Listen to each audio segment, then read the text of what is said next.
Peros. Un momento de compartir, aprender y disfrutar.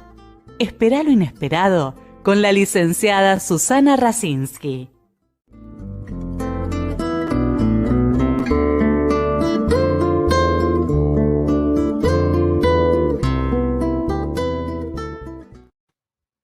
Muy buenas noches. Hoy vamos a hablar de un tema muy difícil, muy actual, pero que nos convoca a todos, que tiene que ver con la violencia. ¿Qué es lo que nos pasa como sociedad? ¿Qué entendemos como violencia? Y hemos convocado a un experto, un investigador, un estudioso, docente del tema de la violencia de género, de la violencia de familia. Bienvenido, Pedro Ceruti. ¿Qué tal, Susana? ¿Cómo estás? Un Bueno, placer que estés con nosotros porque, bueno, Pedro es psicólogo del Cuerpo Médico Forense de la Corte Suprema de Justicia en violencia de familia, de género y control de legalidad. Después nos va a explicar un poco todo eso. Un poquito. Un poquito. Todo lo que es el Foro Familia, sí. Sí. Profesor titular de la Cátedra de Psicología Jurídica de USAL y titular en la especialidad de Medicina Legal. Y tenemos algunas alumnas tuyas que iban a escucharte, ¿eh? Bueno, que ya sabían. Ya estarán cansadas de escucharme por la universidad. No. Hablan muy bien de vos como docente, porque es importante, digamos, cuando uno da clase, bueno, esto va a haber todo un programa en mayo, lo que es el aprender, ¿no? Tiene que haber una experiencia afectiva y es muy importante cómo lo transmite el docente, ¿no? Porque es un tema muy difícil y sin embargo, ahora te dejo hablar, te termino de presentar. No, está bien, sí. No. Y es presidente del capítulo de Psicología Jurídica de la Asociación de Psicología de Salud Mental. Sí. Dicta cursos en congresos nacionales e internacionales. Bienvenido, Pedro. Gracias, Susana, por tan linda presentación y sobre todo por la invitación, ¿sí? Esto que vos decías recién de los alumnos, ¿no? Me quedo pensando porque, bueno, uno cuando da clases, y vos también lo sabes muy bien, uno se expone siempre a lo bueno y a lo malo, a que guste o a que no guste. Y todo este periodo pandémico que estamos viviendo, también ha complicado poder dictar clases como uno está acostumbrado a dictar, ¿no? Esta cuestión presencial, ¿sí? Entonces, bueno, uno va creando como herramientas, sobre todo yo soy muy emocional, muy intenso, muy afectivo, necesito el aula para poder transmitir la pasión de lo que hago, y con estos medios uno se encuentra un poco limitado, ¿no? Así que bueno, uno fue creando herramientas a lo largo de todo este año, porque ya va a ser un año en marzo que estamos en esta situación, pero aún así, mira, di por WhatsApp, expliqué por Zoom, expliqué por la plataforma de la universidad, expliqué por el Meet, o sea, por todas las plataformas virtuales pude dar clases y por suerte lo que a mí me gratifica en lo personal es el agradecimiento de los alumnos.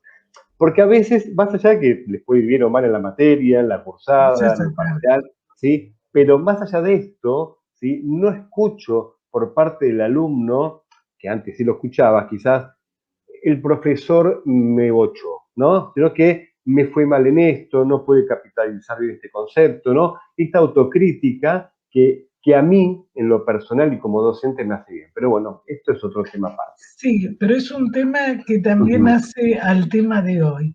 Porque vos dijiste algo, bueno, cuando hablé con Pedro, yo le dije que como hablamos por teléfono y la gente que nos escucha sabe que las audiciones son así. O sea, justamente vos dijiste algo que los alumnos por ahí pudieron pensar. Y una de las cosas de esta sociedad, que hay tanta violencia, es como que se toma como natural, digamos, la destructividad, la tendencia a no pensar, la tendencia al acto, la desmentida, la corrupción. es decir, a nivel planeta, no solamente de nuestro país, ¿no? Y donde realmente la pandemia, bueno, todos los días lo vemos, pero el tema es, digamos, que vos dijiste, los alumnos por ahí dijeron, bueno, a lo mejor no entendí tal tema o me interesó. Digamos, si no hay una relación, y vos lo sabés muy bien como terapeuta, ¿no? Sí, sí, por En el supuesto. docente no hay una subjetividad. ¿Qué es el aprender? No es lo que yo quiero. Vos tenés que dar temas muy complicados, porque de Sí, alguna manera incluso en este momento donde vemos que hay diferentes tipos de violencia, ¿cuál es tu idea, tu opinión? ¿Qué podrías decir un poco, incluso cuando vos decís de los alumnos, que a sí. vos te gustó, que te agradecieron? Sí, Porque porque muchos alumnos que no se conectaron en las redes. Hay un ujú, porcentaje muy alto, tanto en la facultad como en el secundario, que ujú. dejaron, ¿no es cierto? Sí, Entonces, si sí, siguieron, es como que de alguna manera pudieron enlazar tu subjetividad con la de ellos y los contenidos, ¿no? seguro. Mira, sí, hubo deserciones, por supuesto, en los alumnos, pero bueno, por una cuestión quizás que va más allá de la materia que uno da, ¿no? Yo creo que tiene que ver con cuestiones ya personales de cada uno y que no tienen que ver con la universidad, sino con cuestiones de ellos en donde no pudieron continuar. Eh, Sí, pude darme cuenta, yo generalmente mi modalidad para tomar examen siempre fue multiple choice, algunas preguntas a desarrollar, con lo cual con esta nueva modalidad que hubo y que se instaló, uno tuvo que cambiar la forma de poder evaluar, con lo cual las evaluaciones eran más integrales, ¿no? Era a partir de una pregunta, de un caso, integrar los conceptos. Y me llamó poderosamente la atención cómo pudieron ir integrando todos los conceptos. Yo decía, bueno, el rol del perito psicólogo en lo que es el fuero civil, ¿sí? Civil tenemos familia, patrimonial, entonces, y ellos lo han articulado, pero maravillosamente. Eh, Porque uno dice, bueno, cuando es un examen escrito y lo hacen en la casa, uno dice, tiene la posibilidad de recorrer un libro, ¿sí? ¿Por qué? Porque es verdad, porque es un examen abierto. Pero hay cuestiones que tienen que ver con la integración y con la subjetividad de cada uno y cómo va integrando este concepto con la materia y con lo que uno piensa. Y si hay algo que yo respeto y respeté siempre de mis alumnos, fue que cada uno tenga su forma de pensar independientemente de lo que yo crea de un tema. A ver, psicología jurídica, yo focalizo más en lo que es la psicología forense, en la materia, vos pasás por diversos temas, desde lo que es la violencia familiar, lo que es las situaciones de abuso, lo que es la imputabilidad, lo que es el tema drogas, hay una cantidad de amparos, mediaciones, hay una cantidad de temáticas que uno puede ir dando, ¿sí? Lo que es el divorcio, lo que fue el aborto en su momento, ante la promulgación de la ley. Entonces son temas muy sensibles, ¿sí? Y que muchos alumnos me han dicho, profe, estaba esperando llegar a quinto año o cuarto año porque es una de las últimas materias, para poder saber de qué se trata. Una materia en donde cambian, por supuesto, los conceptos, el vocabulario, ¿sí? Porque se tienen que ir acostumbrando y aprender cuestiones más del derecho, por más que yo no soy abogado, ¿sí? Pero la materia tiene conceptos del derecho.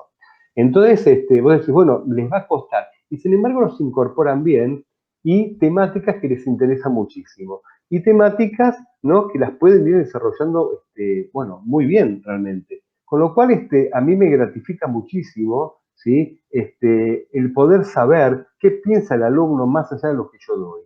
Yo siempre digo esto, un alumno puede cuestionar, porque yo siempre fui cuestionador, pero positivo, ¿sí? Pero desde el lugar del lugar respeto, ¿sí? Digo, entonces cuando hay respeto, está todo bien. Ahora, cuando no hay un respeto, no. Digo, vos cuestioname, pero dame un fundamento y con respeto. ¿Sí? Claro, pero vos lo que estás diciendo, que es otra de las cosas que vemos en la actualidad, Uh-huh. que por eso hay tanta violencia, falta la otredad, lo que nosotros decimos otredad.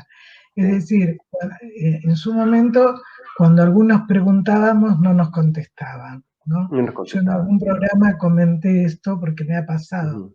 pero el tema es justamente cuando uno tiene en cuenta al otro. Y el tema de la violencia es cuando se destruye al otro, sea individualmente o colectivamente, ¿no? Porque como ha hecho, digamos, la sociedad con la naturaleza, con la vida incluso, ¿no? Sí, sí, sí, Donde en sí. este momento salir a la calle se ve y se percibe la violencia.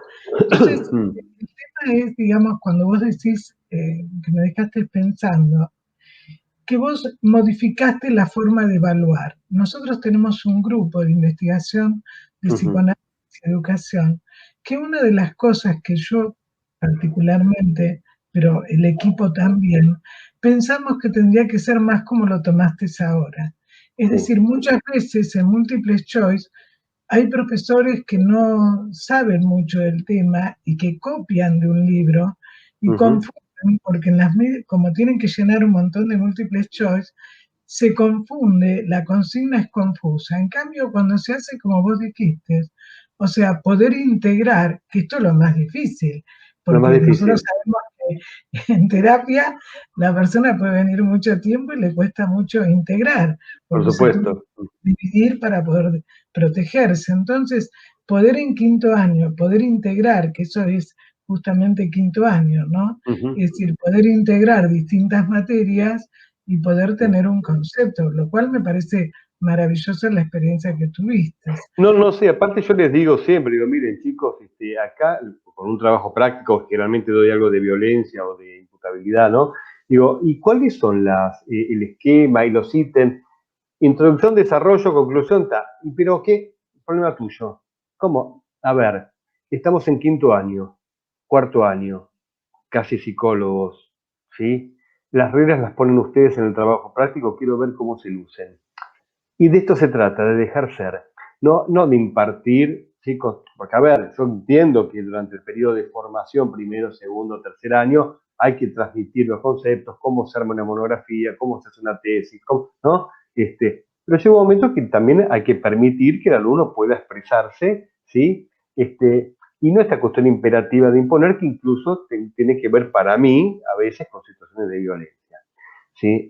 Por eso digo, cuando uno da violencia en la universidad o en el trabajo, cuando hablamos de violencia, siempre partimos de la definición más conocida, que es la de Organización Mundial de la Salud, que lo plantea en el lugar del uso deliberado de la fuerza, ¿sí? O la acción sobre otro sujeto, una comunidad, ¿no? O hacia sí mismo también, que pueda producir un daño irreparable o incluso una situación de muerte, ¿sí? Cuando nos llevamos esto al ámbito de la violencia familiar, bueno, es esto mismo, pero aplicado sobre algún miembro de la familia. Que vos me hiciste acordar algo que dice Foucault, ¿no? Cuando habla del poder, ¿no es cierto?, y de la fuerza, que cuando la fuerza se estanca, se estabiliza, el problema es que hay una dominación ahí, ¿no? Hay una fuerza de dominio y se pierde la movilidad, que es lo que nosotros vemos. Cuando falla, digamos, la república, cuando falla el hecho de que haya una movilidad y no que se estanque. Y esto pasa en una familia, en una institución, en un estado, en diferentes cosas, ¿no? En un grupo económico, en fin, cuando justamente el poder, digamos, se estabiliza y entonces no permite la movilidad. ¿Y cómo llegaste a esto? Digamos, ¿cómo empezaste, digamos, con el tema de la violencia? Vos recién decías que a veces te llaman para hablar de distintos tipos de violencia, y Sí, lo sí, que vos sí. en este momento estás haciendo es violencia de familia. Sí, sí, sí. Mira, bueno, mi formación, por supuesto, empezó en un hospital, donde hice la especialización en psicología clínica, en el Hospital Argerich. Y ahí ya había un equipo de familia, pero por supuesto que no se hablaba de lo que era la violencia familiar, ¿sí? Eran cuestiones más de familia, problemas familiares, disfuncionales, disfuncionalidad familiar, pero no violencia. Y yo trabajaba, bueno, me desempeñaba en la especialidad de clínica. Y luego al ingresar al ámbito de los forenses, que yo me acuerdo que en la universidad ni tuve forense, ¿no? Ni jurídica. Bueno, cuando ingreso, sí, bueno, Había empezamos con jurídica. había psicología jurídica nada Yo más. no tenía, imagínate los años, no tenía la materia, ¿sí? En ese momento. Este, y después, bueno, cuando ingreso a lo que es el cuerpo médico forense, ingreso trabajando en el fuero penal y provisional, provisional, y en el año después, 94, 95, se sanciona la ley, la primera ley de violencia familiar. Esto tiene que ver, esto que vos decís, de esto que hablabas de Foucault, esto de lo estático, esto de la fuerza, ¿no?, que domina, que queda, que no produce, no permite que sea dinámico. Esta ley lo que trae aparejado de interesante, ¿sí?, es justamente la incorporación de lo psicológico. ¿Por qué? Porque la ley 24.417, que es la ley nacional, plantea esto, plantea, toda persona tiene derecho a denunciar de violencia física y o psíquica, psicológica, ¿sí? Bueno, relaciones de matrimonio, de hecho, ¿no? De derecho. Entonces, ¿qué pasa? Hasta ese momento, cualquier persona que hubiese querido denunciar un hecho de violencia, no podía. O sea, una mujer, vamos a hablar mujer porque es lo que más se denuncia, porque es la persona que más denuncia, que quería denunciar un hecho de violencia, Susana no podía denunciarlo. Tenía que hacer una... Tampoco, perdona, Pedro, Sí, tampoco se podía las desapariciones, no, por supuesto, ¿no? por supuesto, Porque, por supuesto. digamos, ni las desapariciones de personas, tanto en el Mm. proceso como en democracia, como también, digamos, bueno, el tema que vos decías de las mujeres o de la trata, en fin, una Claro, serie de bueno, cosas. no, por supuesto, por supuesto. Entonces, ¿qué pasa? Cuando aparece esta ley, esto que yo te decía, que la mujer no tenía la posibilidad de denunciar, o sea, podía denunciar, pero ¿cómo denunciaba? Iba a la comisaría y denunciaba, mi marido me pegó, era una causa penal por lesiones, cabe destacar que lo penal siempre tiene un carácter punitivo, ¿sí? Entonces, pero una causa por lesiones no tiene mucha pena, sí, depende del tipo de lesión también, por supuesto, ¿no? Entonces, pero quedaba ahí. Cuando aparece, estático, ¿sí? Hay una película española, se llama Te doy mis ojos, muy vieja la película, en donde plantea claramente todo lo que pasa en un matrimonio, en una pareja, ¿sí? De características violentas, ¿sí? Que yo siempre no la daba en una época como trabajo práctico en la universidad, porque refleja el ciclo de la violencia, el famoso ciclo de la violencia. Entonces, ¿qué pasa? Al estar esta ley, ¿sí?, permite no solamente a la mujer en esta ley, sino que a cualquier integrante del grupo familiar pueda denunciar un hecho de violencia, incorporando lo psicológico y dándonos a nosotros, como psicólogos, un lugar más dentro del ámbito jurídico, ¿sí? Que esto es lo que también nos rescata, ¿no? Entonces, ¿qué pasa? Bueno, al ingresar la denuncia por violencia, se puede denunciar, ¿sí?, los hechos de violencia psicológica. Y esto es lo que hace que pueda ser algo más dinámico y que no quede una mujer entrampada, o un hombre en este caso también, ¿sí?, en esta cuestión de no tengo dónde denunciar, tengo que obedecer. Porque cabe destacar que sí es importante que la mujer haya hecho un recorrido a lo largo de toda la historia, ¿sí?, y que le ha costado y sigue costando ganar los derechos, ¿no? Entonces, cuando aparece esta ley en el año 94, ¿sí?, es cuando se crea el primer equipo donde yo formé parte de violencia familiar dentro del cuerpo médico forense. La ley plantea la creación de un equipo interdisciplinario en el Ministerio de Justicia que tardó en realizarse, porque yo siempre digo que a veces las leyes van más rápido de lo que evolucionan más que las personas, ¿sí? Está la ley, pero las personas todavía no las comprenden, y los equipos no se forman, ¿sí? Hay una ley que dice que se forma un equipo, pero el equipo todavía no se había formado. Entonces, bueno, ¿qué hizo? Cuerpo Médico formó un equipo para poder dar respuesta a todos estos hechos de violencia. Sí. Vamos a ir a un corte y después nos contás cómo interviene la justicia en la violencia hacia la mujer. Bárbaro. ¿Mm?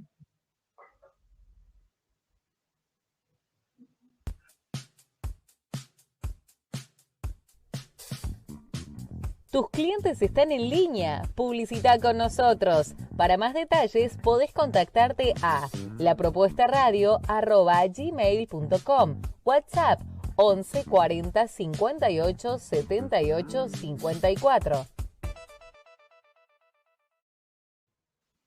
¿Cómo interviene la justicia en cuanto a la violencia hacia la mujer y hacia la familia? Que son dos temas, ¿no? Son dos temas que van de la mano, porque, a ver, Sí. vos primero, como te comentaba Susana, lo primero que está, que surge la ley de violencia familiar, como te venía comentando, en donde, bueno, está la incorporación de lo psicológico, está la obligatoriedad de todos los profesionales de la salud de tener que denunciar hechos de violencia en niños, ancianos e incapaces. ¿Sí? Estamos obligados a denunciar. También hay un artículo del Código Penal que nos obliga a denunciar, el 156 creo que es el caso de justa causa. Después está las medidas cautelares y precautorias que esta ley propone, ¿no? Que tienen que ver con el hecho de violencia, son exclusión del hogar, del presunto violento o agresor, y prohibición de acercamiento.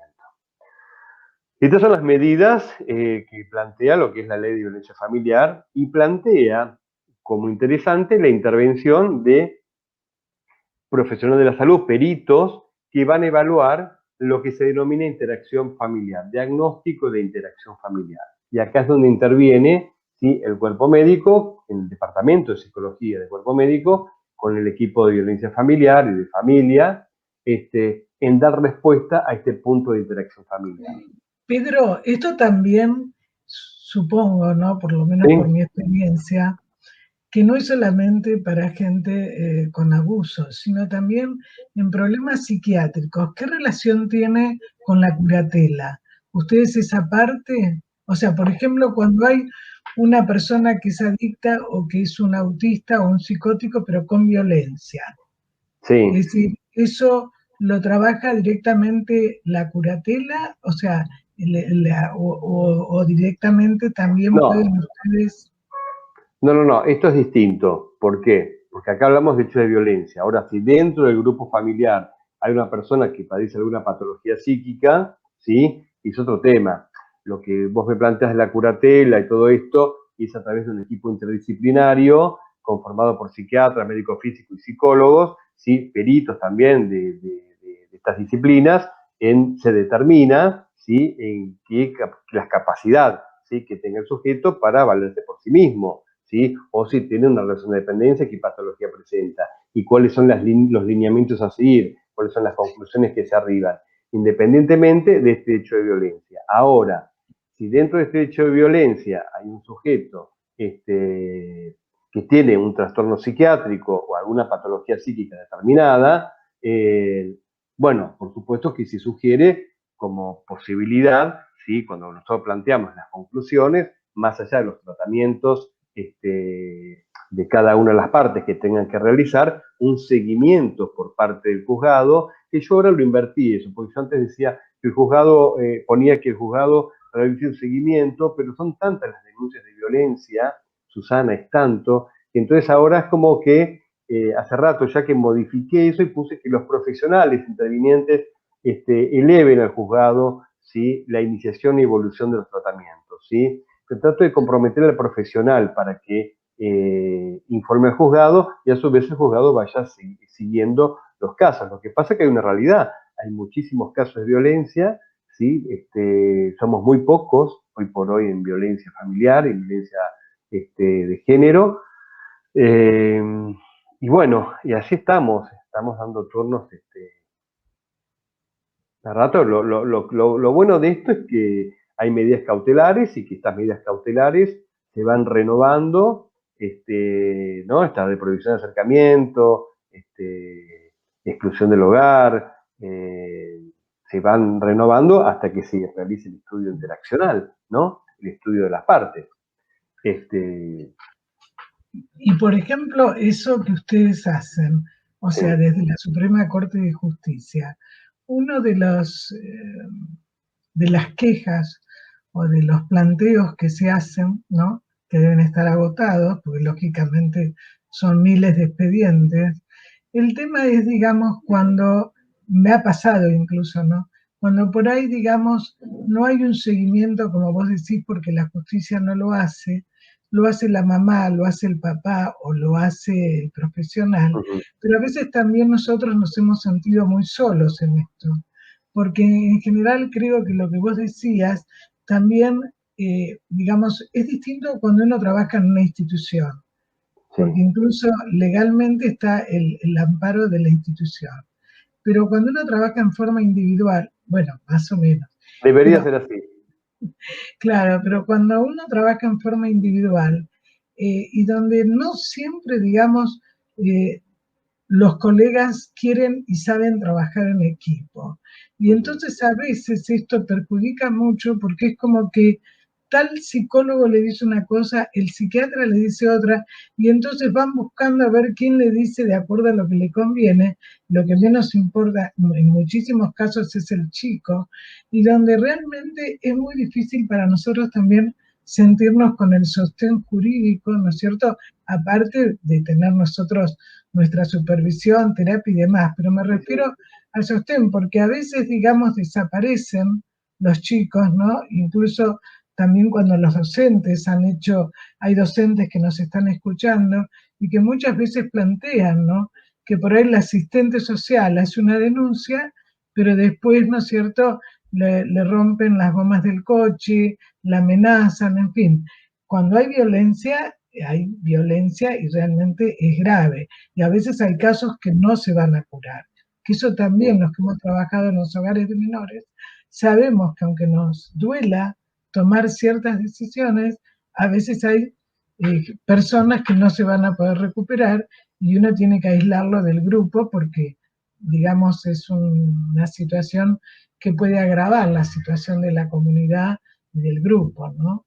Sí, sí, sí, sí, sí, por supuesto. Lo que pasa es que, bueno, sí, por eso la importancia de las medidas cautelares, la medida de prohibición de acercamiento y el famoso botón de pánico que hoy por hoy les entregan a las personas que hacen las denuncias para que en casos de, justamente por estas quizás cantidad de causas que hay y a veces este difícil seguimiento que vos planteás, que es verdad, porque uno tiene que tener en cuenta también que no es lo único que ingresa al cuerpo médico el tema de la violencia familiar, ¿sí? O la violencia de género. Entra también penal, entra una cantidad de casos. Yo creo que es importante, Pedro, que lo expliques, Sí, porque la gente tampoco, es decir, uno de los problemas que también vemos en esta sociedad, que es la falta de tolerancia a la frustración y cada vez más por la desmentida, ¿no? De uh-huh. muchas autoridades y de los que directamente a veces nos Mira, representan yo lo que en sí, distintos Susana, estamentos, pero la gente cree, a mí me ha pasado, ¿no?, de atender jueces y realmente es imposible tener uh-huh, 100 causas por día y revisarlas y tener un uh-huh. equipo. Entonces, contanos un poco, digamos, cómo sería o cómo es esto en la práctica tuya. El equipo, vos estás con otros psicólogos, ¿cómo se Somos, sí, conforma? mira, sí, el Departamento de Psicología Cuerpo Médico Forense cuenta con un equipo de infanto juvenil, un equipo de adultos, y dentro del equipo de adultos está el equipo que ve penal y otros que hacemos civil. ¿Sí? En este caso estamos hablando de la temática de violencia familiar. Dentro de lo que somos civil, hay mucha gente que se ha jubilado, mucha gente que se ha retirado, mucha gente que, bueno, lamentablemente falleció, y realmente somos muy pocos. Imagínate que en psicología en violencia somos 4, 5, porque sí, y ahora en pandemia se ha complicado muchísimo, pero muchísimo, ¿por qué? Porque también, y vos como, bueno, vos sabés que cuando vos haces una pericia tenés que trabajar con técnicas, y las técnicas no están validadas para tomarlas de manera virtual, al menos en forense. Entonces vos tenés que tomar una entrevista remota o con videollamada, porque presencial no se puede, hacemos semipresencial, y los casos de urgencia sí se están viendo, justamente por todo lo que es lo pandémico que hay hoy por hoy. Entonces todo esto de videollamadas o entrevistas por Zoom se hacen, ¿sí? Pero tampoco se puede aplicar en algunos casos las técnicas. Algunos casos los resolvés con entrevistas, pero no es lo mismo que lo presencial. Es como dar clases de esta forma, o sea, no es lo mismo que lo presencial, ¿sí? Entonces, y yo creo que es todo un desafío que estamos haciendo y que todos los profesionales estamos poniendo lo mejor de cada uno, ¿sí? Para que poder dar respuesta a todos estos hechos. Que de hecho damos respuesta, ¿sí? Damos respuesta.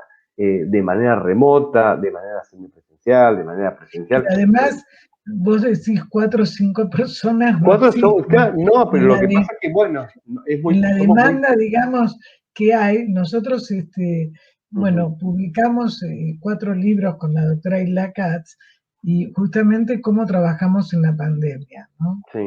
Y una de las cosas, en la red, incluso de APA, hay una red que se llama COVID, bueno, la red de COVID. Sí, pero bueno, los hechos de violencia que me tocó atender, es decir, donde se agravó, porque con esto de que podían trasladarse, no se podían trasladar, algunos padres aprovecharon y se quedaron con los hijos, otros, como no tenían a dónde ir, se quedaron, y en las familias que ya eran disfuncionales, se agravó todo esto, ¿no? Bueno, nosotros lo escribimos en los libros, ¿no? Algunos hechos, digamos, que hemos vivido, pero el tema es que no tienen gente. Ahora, vos, por ejemplo, digamos, en tu equipo, que me parece interesante, hay un equipo infanto-juvenil y otro para adultos. Hay un equipo infanto-juvenil que trata toda la... Yo ahí no pertenezco, que pertenece al cuerpo médico, por supuesto, que es toda la problemática de infanto, ¿sí? Con situaciones de abuso sexual y, bueno, de otras problemáticas.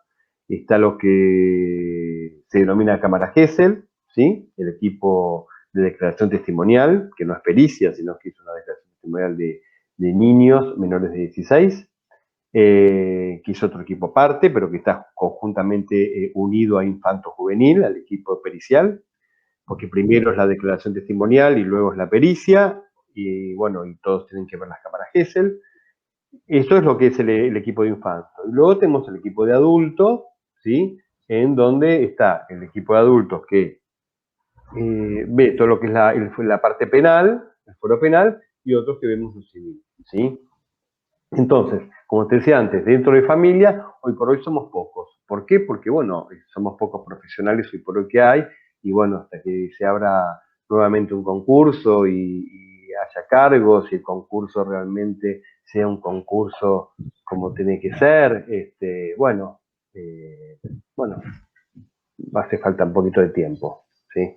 Pero sí responder, como te decía, en pandemia es complicado, y te puedo asegurar, Susana, que todos los profesionales, a veces yo entiendo que uno escucha los enojos de las personas, ¿no? Pero bueno, ¿por qué me dio fecha?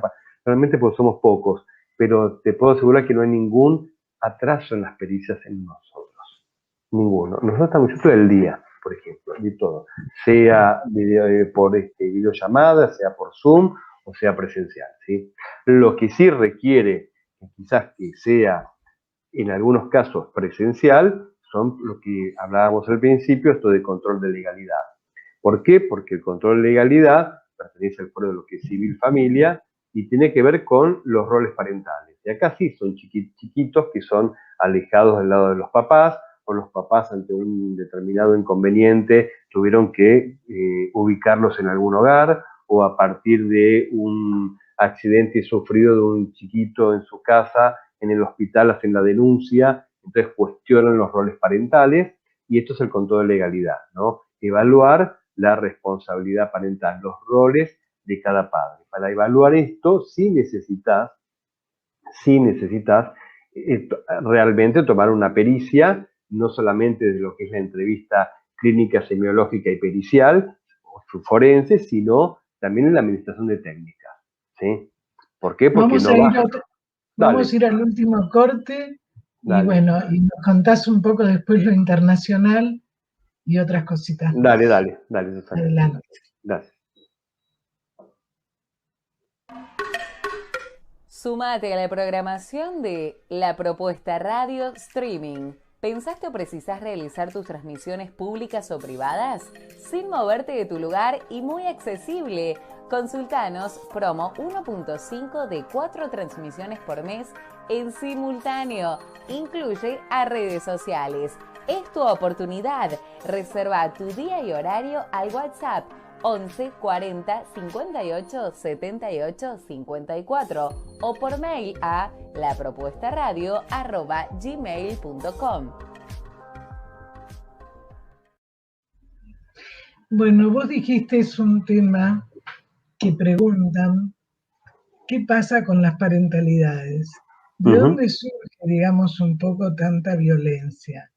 Porque una de las cosas que nosotros vemos, que si bien las familias son los que viven con el niño, en este momento no es la familia que nosotros conocíamos, pero es familia.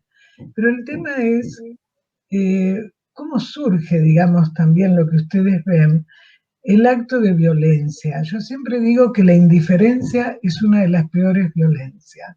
Sí. Y donde el niño se queda, digamos, no, si lo dejan arriba de una silla, en la cama, donde sea, no puede hacer nada porque es un bebé. Entonces el tema es que lo que se ha visto también mucho, pero me gustaría ver tu opinión, que en todo esto también se utiliza a los chicos como objeto en la violencia con su pareja o con el progenitor o con quien tuvo, ¿no? Y donde lo que menos interesa es el chico, donde de repente encontramos un padre que dice, textual, la semana pasada, yo velo por mi hija y yo sé cómo soy como padre. Entonces, la mamá de la nena no está bien, no puede leer, es inteligentísima, obviamente dice soy una mierda, ¿no? Entonces la mamá le dice, vos sos padre para lo que te conviene, porque en 10 años nunca me pasaste un peso, nunca fuiste a la escuela. Pero bueno, en todos estos padres lo que uno ve, pero vuelvo a decir, me interesa tu opinión, es que ellos también no han tenido padres sostenedores. Y si no tratan de verlo eso con una terapia, se repite. Y ustedes en tribunales también, digamos, vos recién decías, que van y protestan, putean, ¿no? Es decir, demandan no solamente lo que ustedes tienen que hacer, sino en esa demanda está también lo que siempre demandaron, que fue la falta de afecto y de sostén. Pero si no lo pueden diferenciar, se vuelve a hacer. Te escucho. Exacto. Sí, mira, yo creo que una pareja se conforma en función de ejes, ¿no? Tenemos un eje sincrónico, uno diacrónico, que tiene que ver con la historia de cada uno, ¿sí? La historia de cada sujeto, más la historia de la pareja, ¿sí? Y sí tiene que ver con esto que vos decías, ¿no? Este reclamo a veces va más allá. Por supuesto que hay un hecho de violencia y esto tiene que ser denunciado, y para eso está la justicia, para tomar una medida cautelar, hacer la exclusión y ponerle fin, entre comillas, a las cuestiones de violencia. Digo entre comillas porque a veces no se respetan las cautelares, porque a veces se complica, ¿sí?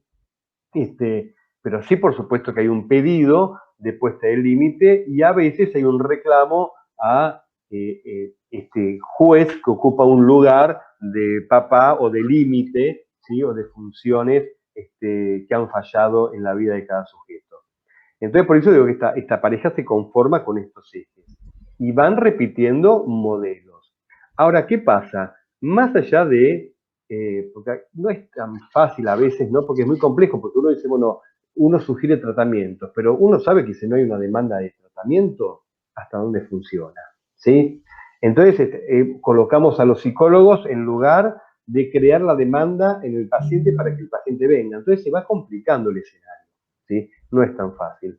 Entonces, pero sí lo que observamos es este reclamo, que es un reclamo genuino, no digo que no lo sea, pero que si no se analiza, que si no se trata en un marco psicoterapéutico o psicoanalítico, lo que cada sujeto elija, ¿sí? Esto se repite. Digo, ambas partes, ¿sí? Si no mediatizan sus problemas con una terapia, posiblemente su nueva conformación de pareja, ¿sí? O la nueva conformación de pareja sea de características similares a la cual acaba de denunciar y se repita este vínculo, ¿sí? Patológico. Como fíjate que en el vínculo de pareja se da lo que yo te hablaba inicialmente, el ciclo de la violencia, que es la acumulación de tensión, el golpe y la luna de miel, como también se da el síndrome de indefensión aprendida, ¿sí? Que es esta sensación que tiene la mujer, ¿sí? De sensación de se siente que cualquier cosa que haga, ¿sí? No va a dar resultado, ¿no? Es una situación de extrema vulnerabilidad, entonces queda posicionada, ¿sí? En un lugar de sumisión respecto de su esposo o su pareja, ¿no? Esta cuestión de amo y esclavo, ¿no? Que muchas veces puntos periciales y solicitan de las mujeres que denuncian es si padecen este síndrome de indefensión aprendida, ¿sí? Justamente que tiene que ver con esta dificultad para respetar, para esta dificultad de no haber sido evaluados, no haber sido evaluado en su vida, ¿sí? Sí, incluso vos decías, ¿qué diferencia hay entre violencia familiar, si tiene relación, la violencia de la mujer? Porque una de las cosas que vos me habías comentado, que me pareció muy importante, que no hay ley de amparo familiar. A ver, lo ¿Cómo que hay es? es, no es que no hay ley de amparo, sino que hay una ley de violencia familiar, como te expliqué antes, en donde, bueno, el amparo son las medidas cautelares y el alejamiento del sujeto del hogar, de la persona violenta. Y después sí lo que surge, en el mismo año que surge esta ley de violencia, en Brasil, en el estado de Belém do Pará, ¿sí? Surge en el año 94 también la primera convención para prevenir y erradicar y sancionar la violencia contra la mujer. Luego acá, en el año, creo que 2010, aparece la ley de violencia de género, en donde plantea, ¿sí?, tipos y modalidades de violencia. Entonces acá sí va a haber tipos de violencia, están por supuesto penados, sancionados, que son la violencia física, verbal, física, psicológica, patrimonial, mediática o simbólica, ¿no? Y hay modalidades de violencia de cómo aparece, ¿sí? Y esto es lo importante tener en cuenta. ¿Qué tipo de violencia? La violencia institucional, ¿no? Que, bueno, esto aparece, ¿no? Cuando yo al principio te decía esto de la violencia, que las leyes van más rápido a veces que una persona, y bueno, la violencia institucional existe en todos lados, ¿sí? Entonces vos decís, ¿cómo? Pero si hay una ley que pena la violencia, ¿cómo va a haber violencia institucional? Y sí, hay violencia institucional, ¿sí? Y hay violencia en todo. La violencia es algo invisible, está presente. Uno sale a la vía pública y hay violencia. Lo percibís, está, ¿sí? Pero bueno. Sí, yo creo que hay una diferencia, ¿no? Entre lo que decía Freud, que todos tenemos un instinto agresivo, pero ya en la violencia hay una crueldad, porque una cosa es la defensa, ¿no es cierto?, del instinto de conservación. Bueno, por eso es importante, sí, diferenciar lo que es agresividad de violencia, ¿no? Exactamente. Bueno, que la agresividad tiene que ver con una respuesta adaptativa de un sujeto ante una situación de ataque, ¿sí? Es como me defiendo. Ya la violencia tiene que ver con una disfunción social, ¿sí?, que puede aparecer bajo distintas formas, desde la ira psicopática hasta poder romper objetos, destrucciones, personas, y se manifiesta de otra manera. Por eso digo que es lo mismo cuando hablamos de impulsividad, que en algún juicio oral a veces te dicen, bueno, pero usted habló de impulsividad. Bueno, sí, a ver, todos tenemos impulsividad. Está el impulso que te lleva a lograr un objetivo, como el impulso que te lleva a una conducta desajustada. Hay que ver qué tipo de impulso es. Lo mismo hay que diferenciar lo que es la conducta agresiva de la conducta hostil y de la conducta violenta, ¿no? Sí, creo que eso que vos dijiste es fundamental, ¿no? La diferencia entre hostilidad, agresión y violencia. Exacto. Sí, eso me parece que es sumamente importante, ¿sí?, a tener en cuenta. Y justamente uno de los puntos periciales que nos solicitan de los juzgados es el perfil de personalidad del autor, ¿no? Del supuesto autor. Digo yo, le agrego el supuesto, porque ellos dicen el autor directamente, ¿no? Ahí está esta cuestión de, ya está predefinido en el momento que se hace la denuncia, ¿no? La víctima, victimario, el autor, igual. Pero bueno, yo hablo de supuestos porque me parece que esto es un camino que hay que ir construyendo y que ir investigando, ¿no? Y cuando hablan de perfiles, también me suena a lo que es la criminología clásica, antigua, en donde hablaban de perfiles de personalidad. Digo que si tenías la teoría lombrosiana, que si tenías, eras bajito, bigote, todo, eras delincuente. Digo, me parece que hoy por hoy no podemos hablar de perfiles. ¿Sí?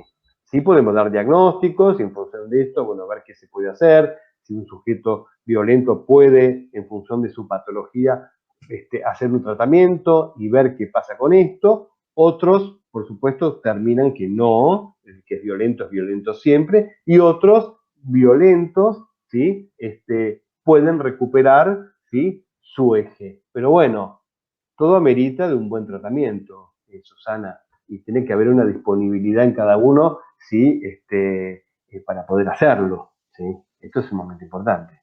Sí, además de la disponibilidad de la persona, yo creo que también es importante, por lo menos en lo que vos haces, también la personalidad y la forma del trabajo de equipo y de los jueces, porque es un tema muy difícil.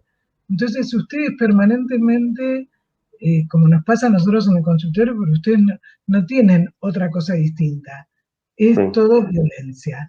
Entonces, de alguna manera, si eso no se equilibra con otras cosas, es también muy tóxico para el equipo. Por eso es importante también el tomarse licencia, vacaciones u otras cosas, y el poder tener una contención. No sé si la tienen, porque se había propuesto a algunos jueces de hacer, digamos, ¿no? Pero no sé cómo está, o sea, en este momento. Mirá, bueno, nosotros tenemos las vacaciones de todo el Poder Judicial que se tiene. En un año de pandemia es complicado tomar vacaciones porque, bueno, realmente se ha trabajado mucho más que en lo presencial, ¿sí? Por el desgaste psíquico que te trae esto. Y por supuesto que, bueno, yo no sé, mis colegas, no puedo hablar por ellos, pero bueno, yo en lo personal sí, por supuesto que uno tiene su sostén y su tratamiento, ¿no?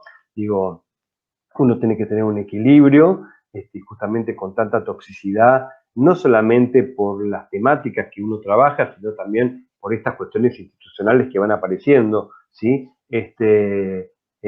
Tiene que tener un apoyo y un sostén desde algún lado también, ¿no? Bueno, nosotros los psicólogos, analistas, todos tenemos que sí o sí, para mí, es una mirada mía, ¿no? Muchos me la han discutido, para mí el tratamiento analítico, psicoterapéutico es sumamente importante, ¿sí? Que nos puedan sostener, ¿no? Sobre todo porque trabajamos con sujetos que son tóxicos. Entonces, ¿cómo nos paramos frente a ellos? Mira, yo te voy a contar una anécdota que no sé si viene el tema de violencia, ¿sí? Pero sí me parece que tiene que ver con el compromiso que uno va adquiriendo con lo que va trabajando, ¿sí?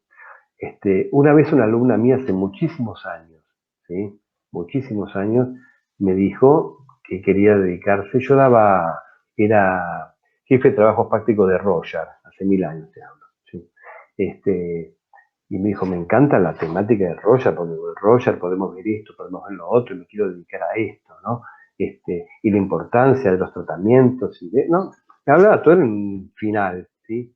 Y le dije, mira, yo te entiendo lo que vos me decís, pero justamente creo que porque te interesa tanto la temática, no estás en condiciones, ¿no? Para poder aprobar esta materia, pero a ver, porque creo que tiene que haber un equilibrio, tiene que haber una responsabilidad de lo que haces y tiene que, cuando ella me planteaba la importancia de la materia, la importancia de cómo le cambió la vida y cómo ella, no sé por qué terminó en una terapia con esto, yo escuchaba todo eso, más que me decía las cosas malas aparte, pero bueno, pero es algo que me quedó porque, digo, todos tenemos mucha responsabilidad en lo que hacemos y lo tenemos que hacer a conciencia y tenemos que saber lo que estamos haciendo. Cuando vos tomas una técnica, cuando vos escuchás a un paciente, ¿sí? Tenés que tener responsabilidad.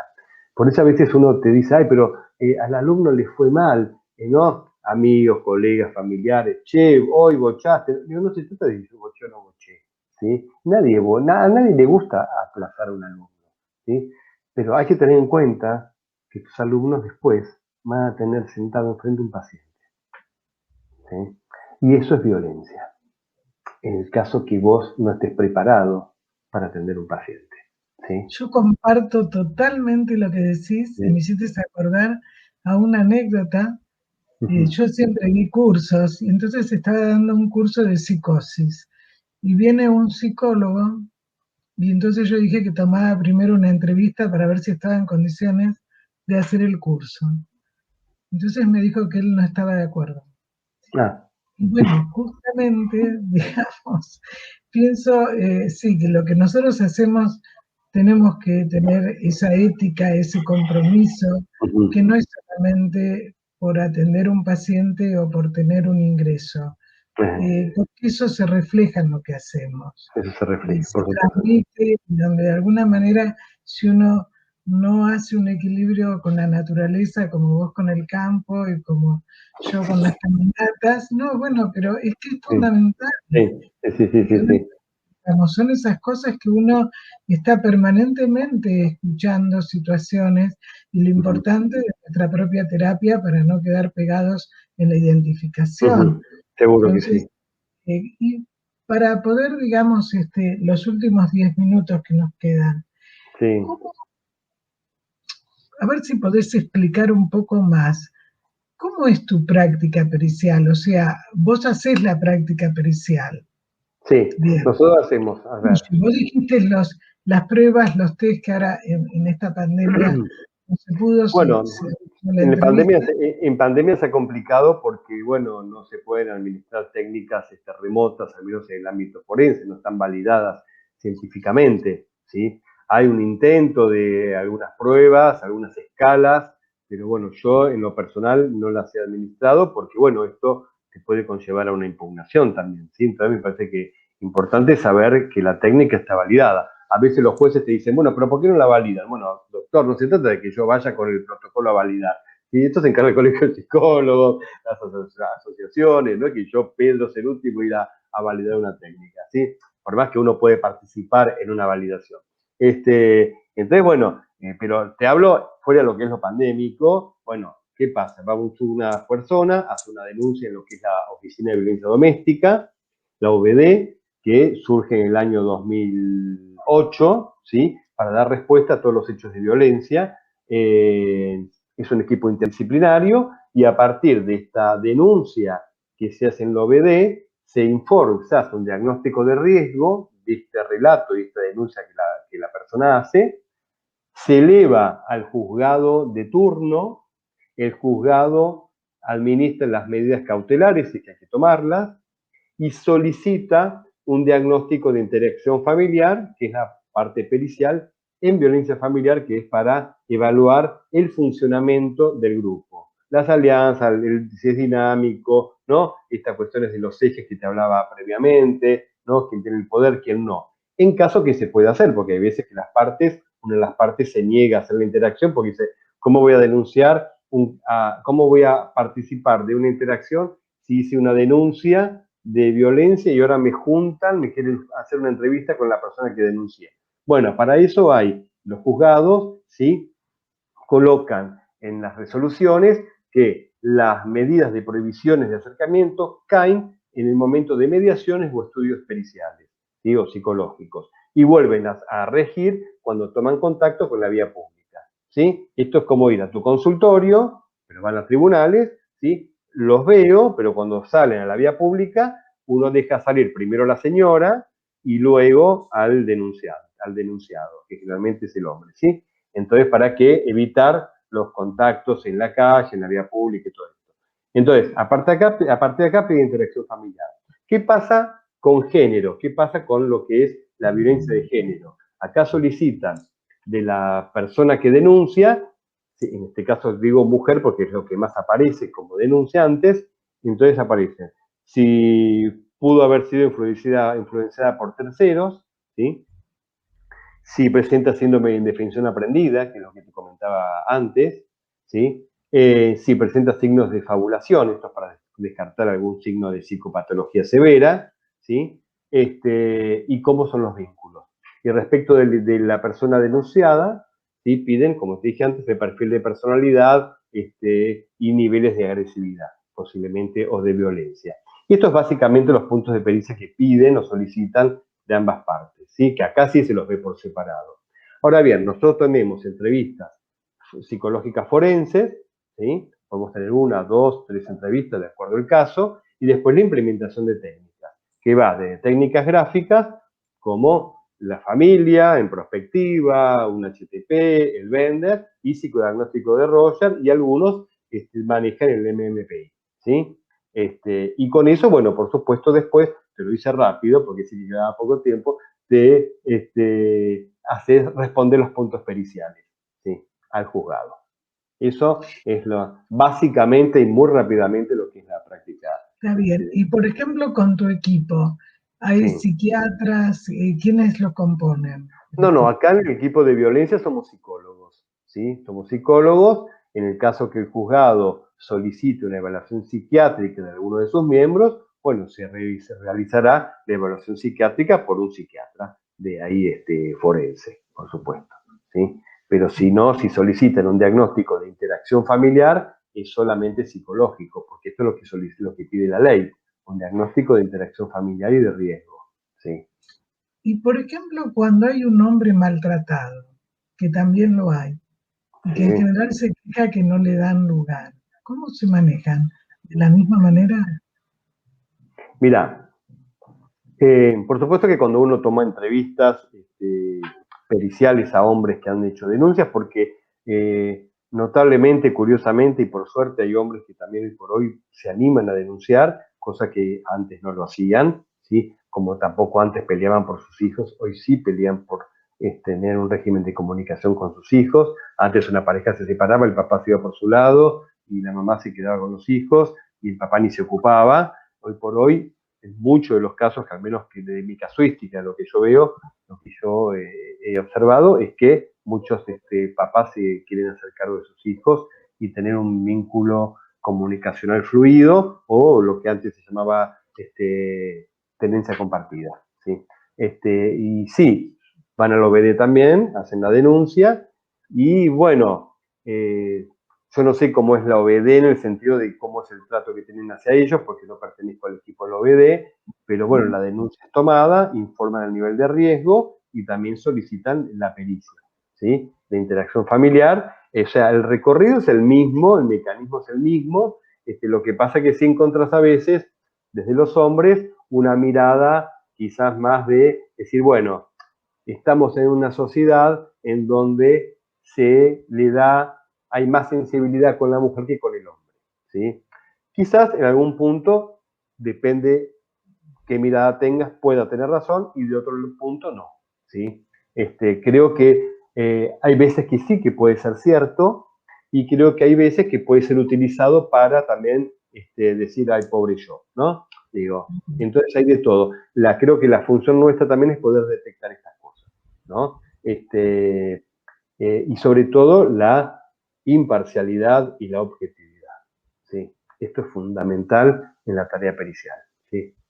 Digo, no estar involucrado, por eso están las causales de recusación, aparte, no estar involucrado en involucrarse con ninguna de las partes, ni emocionalmente tampoco, ¿no? Bueno, Pedro, muchísimas A gracias. ver, Susana, da para mucho más, porque realmente es larguísimo, pero bueno, traté de hacer el abstract, ¿viste? El resumen, lo más que pude, ¿sí?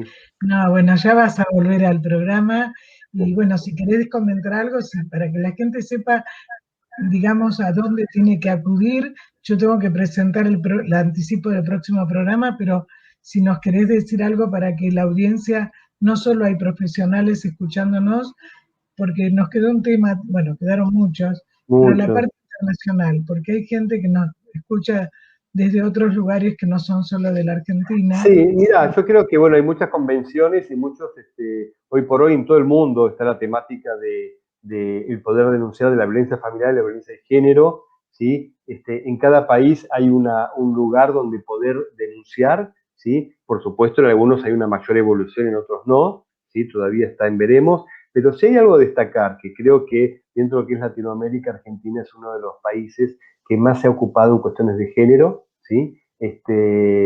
creo que se le da mucha importancia, y para denunciar tienen que presentarse a la Oficina de Violencia Doméstica, OBD, para poder denunciar hechos de violencia. Ahí enfrente a Plaza Lavalle, en Talcahuano y Lavalle, entre Talcahuano y Libertad.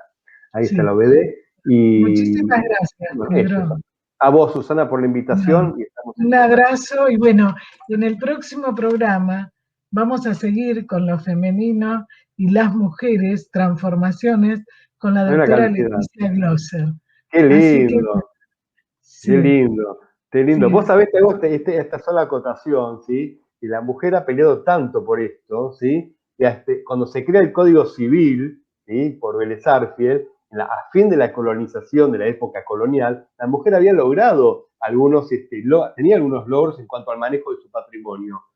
Vélez Sarsfield viene con toda su mentalidad europea, de tanto viaje, y le saca los derechos. Y ahí una lucha nuevamente de por vida. Pero bueno, es sumamente interesante el recorrido femenino, la mujer, y me saco el sombrero porque realmente es un placer. Sí, este mes vamos a dedicar, porque después va a estar Borges y la mujer, y después va a estar Berta Pappenheim, que vos la conocés por otro nombre, para ver su aporte como asistente social, como la primera asistente social en Polonia.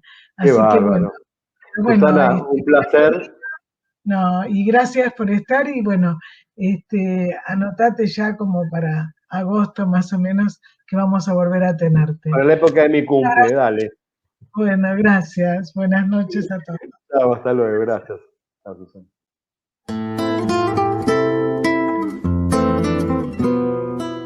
Sin peros. Un momento de compartir, aprender y disfrutar. Espera lo inesperado con la licenciada Susana Rasinski.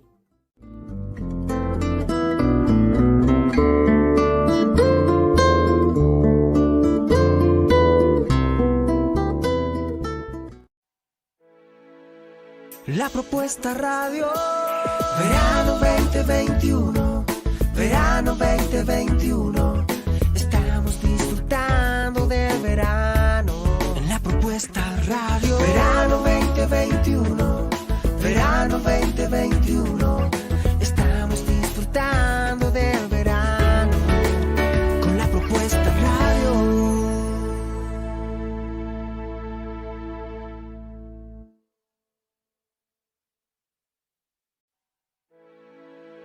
La propuesta radio. Hola, ¿cómo estás? Quería contarte que desde la aplicación Telegram también tenemos nuestro canal de la propuesta radio streaming. Sí, todos los enlaces que tenemos en el canal de la propuesta radio en YouTube también lo puedes ver desde Telegram. Nuestro canal se llama tal cual como en YouTube, la propuesta radio streaming. Búscalo, sumate y suscríbete y mirá todas las novedades, los nuevos programas que hay durante esta temporada del 2021 y disfrútalo. En verano seguimos con vos. Teatro y cine, El Reel, convocatoria dirigida a actores, directores y grupos de artes escénicas que quieran difundir su propuesta. Para más información, lpr.elreel@gmail.com, WhatsApp 11 40 58 78 54. Es una producción de La Propuesta Radio.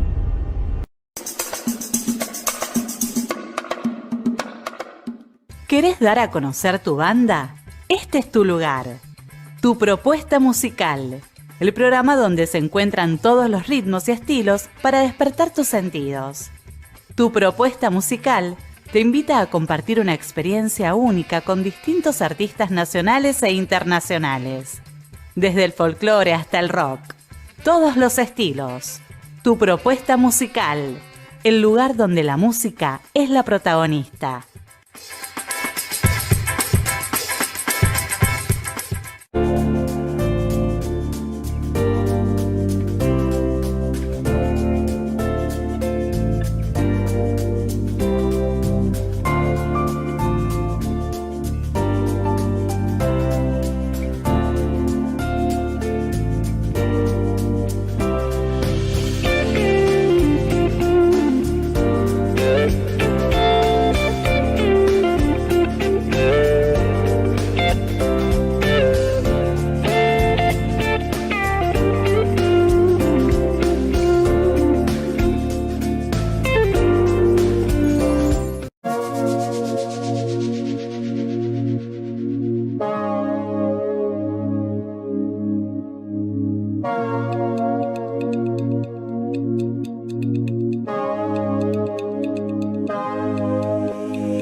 Sumate a la programación de La Propuesta Radio Streaming. ¿Pensaste o precisás realizar tus transmisiones públicas o privadas? Sin moverte de tu lugar y muy accesible. Consultanos promo 1.5 de 4 transmisiones por mes en simultáneo. Incluye a redes sociales. Es tu oportunidad. Reserva tu día y horario al WhatsApp 11 40 58 78 54 o por mail a lapropuestaradio@gmail.com.